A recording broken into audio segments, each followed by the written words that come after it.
दर्शकों को हमारा नमस्कार। यदि आपके बच्चे की उम्र शादी के लायक हो चुकी है और किसी कारण से शादी होने में बार बार अड़चनें आ रही हैं, शादी के लिए रिश्ता फाइनल होने में बार बार बाधाएं आ रही हैं, तो ये वीडियो आपके लिए है। आज मैं आपको एक ऐसा सरल एवं चमत्कारी उपाय बताने वाली हूँ।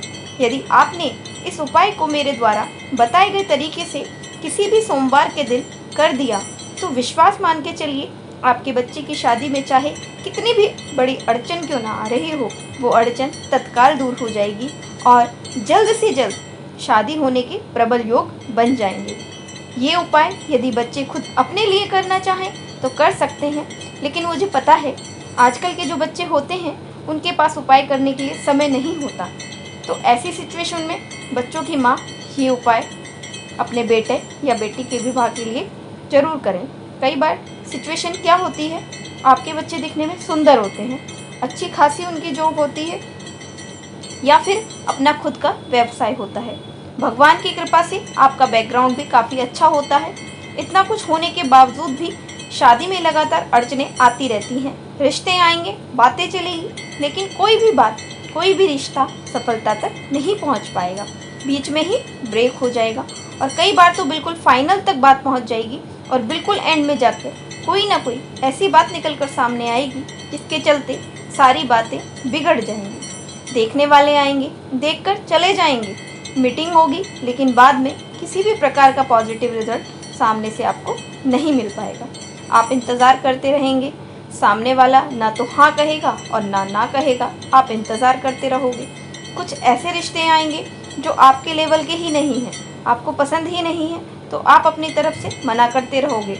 और कोई ऐसे रिश्ते आएंगे जो आपके लेवल के हैं, आपको पसंद है, आपके बच्चे भी वहाँ पर खुशी खुशी करना चाहते हैं, लेकिन वो रिश्ता सामने से पक्का नहीं हो पाएगा। तो ऐसी सिचुएशन में बच्चे तो परेशान होते ही हैं, लेकिन बच्चों से कहीं ज़्यादा परेशान माता पिता हो जाते हैं। प्रिय दर्शकों, यदि इस प्रकार की सिचुएशन आप लोगों के साथ बनी हुई है तो चिंता करने की कोई आवश्यकता नहीं है। उपाय बता रही हूँ, इसको ध्यान से सुन लीजिए।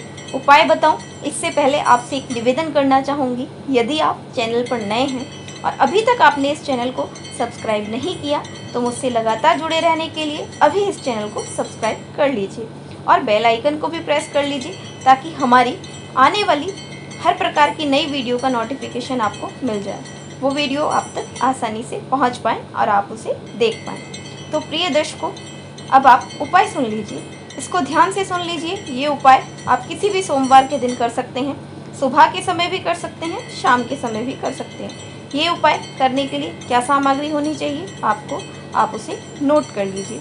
एक स्टील का लोटा आपके पास होना चाहिए। यहाँ पर आप तांबे का लोटा भी ले सकते हैं, पीतल का लोटा भी ले सकते हैं, और अगर हो सके तो कांसे का लोटा भी ले सकते हैं। कोई भी आप पात्र ले लीजिए। उसके अंदर सबसे पहले आपको गंगा जल डाल लेना है।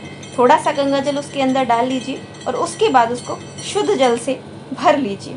एक तिल के तेल का दीपक आपके पास होना चाहिए। एक मिट्टी का दीपक आप ले आइए और उस दीपक में जो फूल वाली बत्ती होती है, जो खड़ी बत्ती होती है, वो रख लीजिए और उसके अंदर तिल का तेल आप डाल लीजिए। यानी तिल के तेल का एक खड़ी बत्ती वाला दीपक आप तैयार कर लीजिए। अब ये दो चीज़ें आपके पास हो गई। अब ये दोनों चीज़ें लेकर आप बेलपत्र का जो पेड़ होता है उसके नीचे चले जाइए। आपके आसपास बेलपत्र का पेड़ जरूर मिल जाएगा, आप ढूंढ लेना, या फिर मंदिर के जो पुजारी होते हैं उनसे पूछ लेना, वो आपको बता देंगे। या तो किसी पार्क में हो सकता है या किसी मंदिर में हो सकता है।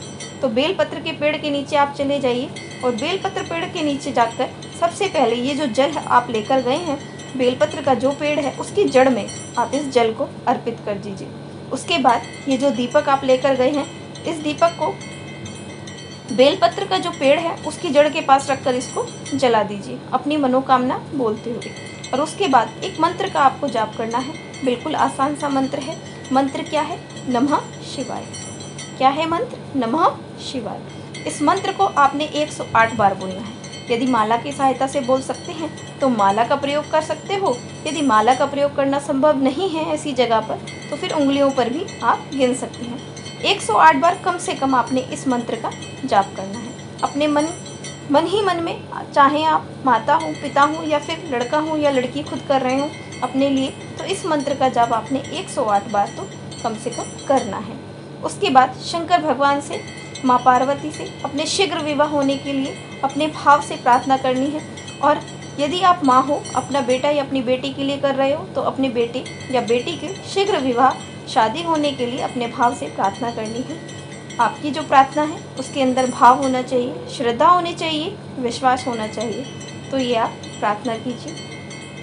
यदि संभव न हो तो कोई बात नहीं, लेकिन अगर संभव हो सके तो इस बेलपत्र की 3 परिक्रमा कर लीजिए, या फिर 5 परिक्रमा, 7 परिक्रमा या 11 परिक्रमा, जितनी भी बन सके उतनी परिक्रमा आप कर सकते हैं। यदि परिक्रमा करना संभव नहीं है तो फिर अपनी ही जगह पर खड़े होकर 3 बार गोल गोल घूम जाइए। तो 3 बार जब आप गोल गोल घूमोगे तो उसका फल भी परिक्रमा करने के बराबर ही आपको मिल जाएगा। तो इस प्रकार से ये छोटा सा उपाय आपके लिए चमत्कारी सिद्ध हो सकता है। आपके बच्चों की शादी में आ रही बड़ी से बड़ी अड़चन को तत्काल दूर करके जल्द से जल्द शादी होने का एक प्रबल योग बना सकता है। तो इस प्रकार आप ये उपाय किसी भी सोमवार के दिन कर सकते हैं। और मैं आपको कहना चाहूँगी, ये उपाय आप 11 सोमवार कर दीजिए। यदि 1 सोमवार या 2 सोमवार करने से आपके बच्चों की शादी के लिए रिश्ता आ जाता है और पक्का हो जाता है तो बीच में आप छोड़ सकते हो, कोई दिक्कत वाली बात नहीं है। यदि 1-2 सोमवार उपाय करने से ऐसा नहीं होता तो फिर 11 सोमवार आप ये उपाय कर दीजिए, क्योंकि कई बार क्या होता है, रिजल्ट है वो थोड़ा सा देरी से मिलता है और कई बार जल्दी मिल जाता है। वो जन्म कुंडली के अंदर जो ग्रह और नक्षत्र हैं उनकी स्थिति पर डिपेंड करता है। तो आप इसको 11 सोमवार कर दीजिए और आप खुद देखेंगे कि ये उपाय करने से आपको कितना लाभ हुआ है।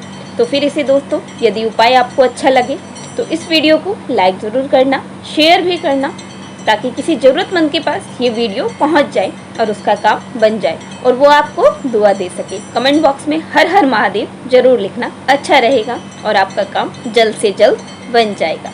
आज के लिए इतना ही। नमस्कार, धन्यवाद।